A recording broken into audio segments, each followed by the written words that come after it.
Welcome to Relatable Wisdom, the podcast where real people share timeless ideas. I'm your host, Wisdom Okonkwo, and in every episode we dive into the philosophies, quotes, points, and life lessons that shape how we live, think, and grow. No matter where you are in life, this show is here to remind you wisdom is everywhere, and it's always relatable most of the times. Tell us your name and what you do. I am Paul Flood, and my business is The Optimistic Heart. Welcome to the podcast, Paul. Thank you very much for having me, Wisdom. It's great to be here and to meet you. Yeah. What is the quote you want to share with me today? The quote I would like to share is from the Four Agreements by Don Miguel Ruiz, and it is called "Be impeccable with your word." Be And impeccable with your word. the essence of that is when we speak to ourselves or to others, we have to understand the power of our words, where they're coming from, what part of our background, what thought system that we may have had when we're thinking it or saying it. And so when we are impeccable with our word, we are always watching what we are saying. And as I said, a very, very important thing, many people think that that just means when you're speaking to somebody else. But the biggest difference is when you speak to yourself that way. Yeah. Wow. So when you speak to yourself that way, you will normally or naturally begin to speak to other people in the same way. Yeah. When you first started becoming aware of the way you speak to yourself, your inner dialogue, what surprised you most about the way you spoke to yourself? When I started understanding and really living this philosophy, certain things might happen or I would do something and I'd say, oh, that was stupid. Or I can't believe you messed that up again. You practiced it so many times. Or you missed that meeting. You were late for the meeting. Or I may have said something to one of my children that may have been hurtful. And as I became more and more ingrained in this philosophy, it was one that really changed my life dramatically. It allowed me to release the anger that I might have been carrying or the jealousy or whatever it might have been. So when I'm constantly thinking of how am I talking to people? How am I talking to myself? That is going to naturally make me think I am a person who believes that we should be speaking with love, with compassion, with caring for other people. And you are on the other side of the world almost from me. And I could easily look at you and say, oh, you look different than me. You speak differently than me. You have an accent. You might, you're sitting here thinking, oh, he has an accent as well. So it is those types of little things. So when I can look at you and say, this is going to be a wonderful conversation with wisdom, I am looking forward to it. So when I am able to do that, that's part of being impeccable with my word. It is thinking of what I'm saying and how it impacts not only you, but myself, as well as your audience. So if we can pass that message of love and people to watch what they say and who are they saying it to and how they're saying it, it is going to make a dramatic difference in their lives. Yeah. Being impeccable with your word sounds simple, but it's not easy. What's the hardest part of practicing it in your daily life? You bring up a very, very good point, because from the moment we were born, other people were giving us their opinions and their thought systems. And throughout our entire lives, I'm obviously a little bit older than you, but through our entire lives, we go through stages where it may be family, friends, neighbors. And then as we get older and we move into school and other kids are saying things about us, they might say, oh, you're looking goofy, or I don't like your glasses. They look stupid. And as children, those things go into us and they stay with us for the rest of our lives. And they may surface at different times in our life. So what we want to do, and where it was what makes it hard is to recognize this is a thought that is just popping into my head, and it's not necessarily me or who I want to be. And that is a challenge when you first begin this type of work, to look at yourself with compassion. And we say, okay, when people say, I want to be compassionate and loving, it's important to remember that starts with being compassionate and loving towards ourselves. Yeah. So that, to get to your question again, where's the challenges? In my case, I'm 68 years old. I started this work 30 years ago and have been practicing it. And it took me 37 years to get to that point and not of not being awake, of not being aware of how I was speaking. So the hard part is to recognize the habits of how we speak to ourselves. How do we speak to others? Do we listen to what another person is saying before, or then let them finish a sentence or finish a thought before we interrupt? And when we're doing all of those things and being self-aware and self-conscious, then helps to overcome the natural tendency to be critical or demeaning or just being unfriendly to yourself or to others. Can you remember a very recent situation where you had to consciously choose impeccable words, either toward yourself or someone else? I can think of many. I am human, and but there are times when I've been married now for 45 years. Oh. And there are times when I said something to my wife, either with intention and knowing what I was saying, or else just blurting something out that I recognized was only hurtful. It hurt her, hurt myself, and it hurt our relationship. And I think I'm going to take you back to when my youngest daughter was 5 years old. And so I was obviously much younger then. I was probably around 30 years old. And she did something, and I said, well, you're going to get a spanking for that. And she looked at me and said, Daddy, you said we're not supposed to hit. We're supposed to talk about our feelings so we don't have to hit. And that was, I remember that wisdom. I remember that like it was yesterday. It was just, it was almost a knife in my heart, but also a bang on my head that woke me up to how I was just doing what I saw other adults doing when I was growing up. And just those few little words from a 5-year-old is one that was a massive change in how she said, Daddy, you said we should use our words. Wow. And when you think of what all the types of violence and things in the world, that's coming from people who were taught that hitting others and hurting others was okay. And in my mind, that's not, either with our words, with our fists, with weapons,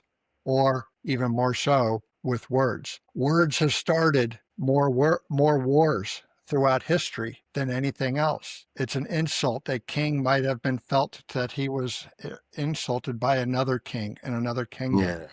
And they are going to war all over a damaged ego.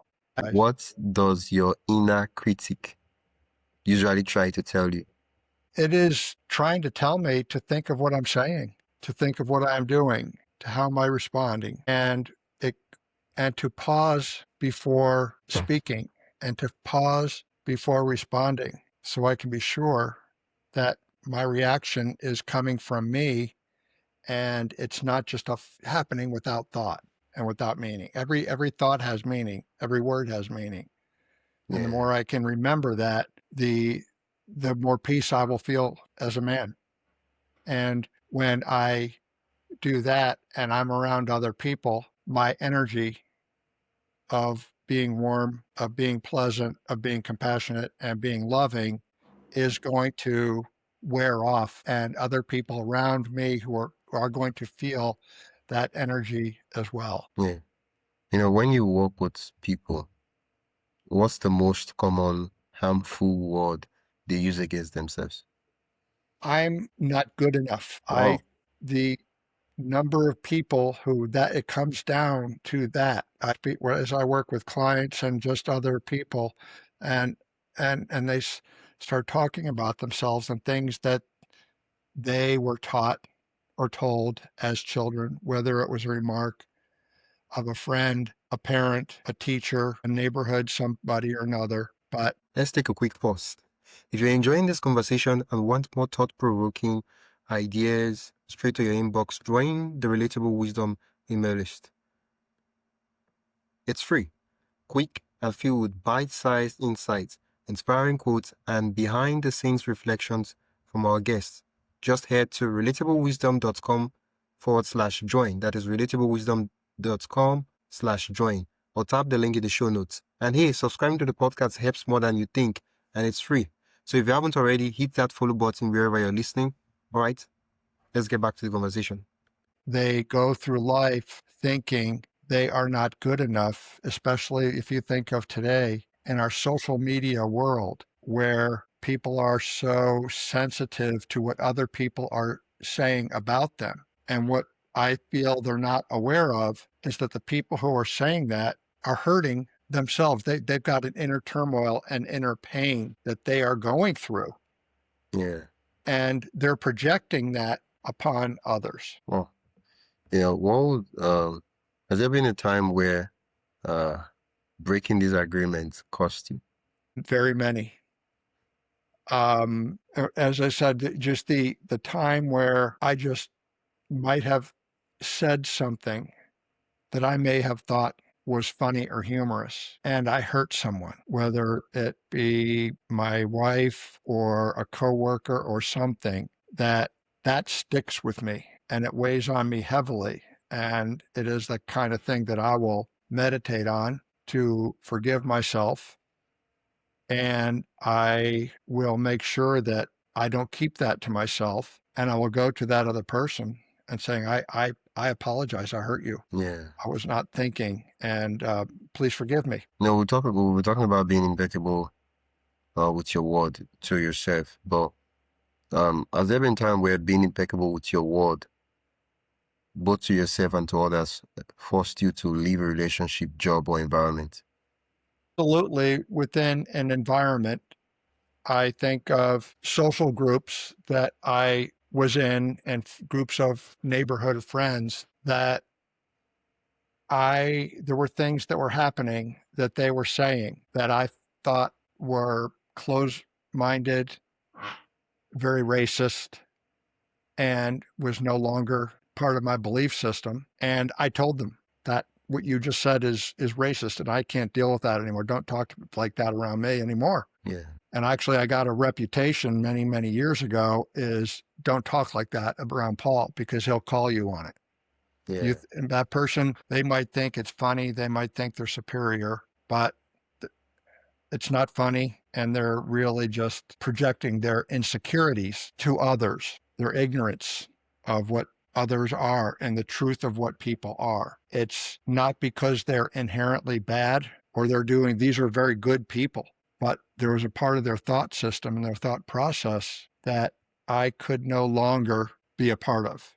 Yeah. And would not go to the parties anymore. And people said, why not? At that time, one or two people, I would say, well, they'd say, why aren't you coming anymore? And I'd say, well, because of a few people that say certain things that are very racist, and the other people are laughing with them. And that's not who I am. And for me to stay in that environment would be as much is basically endorsing that thought system that is Yeah. only hurtful to others. Well, and I want us to take it the other way around. Okay, I guess you've shared many moments when honoring this agreement changed the outcome of a situation in your life. And yeah. So now that I think about that, I'm like, yeah. Well, it's the story of how I came about it. The book is From the Four Agreements by Don Miguel Ruiz. Yeah. And back in I think this was probably around 2008 or so. I was at that time an alcoholic, still drinking. My business was not going well, and I felt like the world was closing in on me. Yeah. And I went out to lunch with a friend, and she gave me a copy of that book. Oh. And inside it said, "Paul, you are amazing. Love, Angela." And that gave me hope in myself, because this was a woman who I liked and how I respected a great deal. And for her, that gesture made me at that time think, maybe I am worth something. Maybe I do have something to give. And that was sort of one of the earlier things that started me on a path to sobriety, coming up on 18 years now. And it Oh. was just that action and her words, "You are amazing." Those to me are impeccable words. Yeah. Oh. What do you think your life would look like now if you never discovered this quote? I think I would still be drifting, going back and forth, trying to find the reason for my unhappiness. I would be seeking multiple spiritual avenues, perhaps, to try to find out why I was feeling so unhappy. I would, I don't think if I continued going as I was, I don't think I'd be a very nice person now. I don't think I'd be the kind of person that you would want to have on your show. And I would want to be a person. What do I want to be remembered as a person who is giving and loving and caring and compassionate, and a person that helped others by teaching or by giving in various ways. And if I can do that through my words, those are going to be very, very lasting. There are things that people remember what you say. They will remember, may not remember the exact words, but they will always remember how you made them feel. Yeah. So that's a part of it. If I say I want that, if they, after an encounter with me, I want people to be able to say, "He made me feel good," or "He helped me." He Yeah. helped me through some issues, some problems. I've spoken, over the years with clients. They got off at the end of sessions. They said, "You really helped me. You changed my life," and I'm very, very grateful for that. Well, Another friend of mine says, having a conversation with Paul is like having a brain shower. You owe it to yourself to let him help you clean what's in your head. wow. Wow, that's such a great compliment. Well, thank you for sharing this quote with me. Thank you for sharing your story to just help me make sense of it. Where can listeners learn more about the work you do and also connect with you? You can go to my website, which is www.optimisticheart.com. I also do have a Facebook group. I'm just starting a new Facebook group called Optimistic Hearts. So for people looking to connect, and I'm just building that up with content to help people through the challenging times of their lives. So that's a good way to reach me, is at optimisticheart.com or on my Facebook group, Optimistic Hearts. Oh. And it's under Paul T. Flood. Yeah, I'll put the links in the description so listeners can just click and go there to the site. Thank you so much, Paul. Absolutely. It's a pleasure speaking with you, and I can see why you have the name Wisdom. You ask a lot of very deep questions that stimulate a great conversation. So thank you. Well, thank you. You've been listening to Relatable Wisdom, and I've been your host, Wisdom Okonkwo. You've been listening to the podcast where every story, quote, and insight helps you see life a little differently. If you enjoyed today's episode, follow the show on your favorite podcast app and share it with someone who loved the conversation. For more inspiring voices and timeless wisdom, visit relatablewisdom.com. Until next time, keep living, learning, and collecting wisdom that matters most to you.